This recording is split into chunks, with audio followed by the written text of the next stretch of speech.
Однакові шанси за попередніми підрахунками на президентських перегонах у Литві лідирує консерваторка, екс-міністр фінансів Інгріда Шимоніте. Вона набирає 31,13% голосів.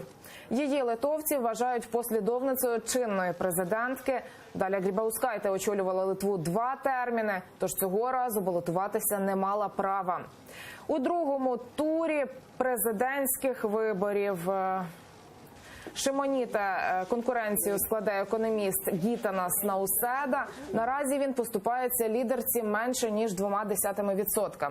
Ще один фаворит виборів – прем'єр-міністр Литви Сауліус Скверняліс. З перегонів він вибув. Раніше він заявляв, в разі програшу подасть у відставку. Крім того, литовці вчора проголосували ще й на 2 референдумах щодо подвійного громадянства та скорочення кількості депутатів Сейму. Однак референдуми литовців не надто зацікавили. Через брак голосів обидва визнали такими, що не відбулися.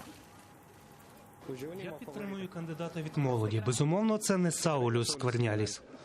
Я голосувала за стабільність та надійність. Я голосувала за Шимоніте. Вона є найбільш реалістичним кандидатом. Жінка дуже добре підготовлена.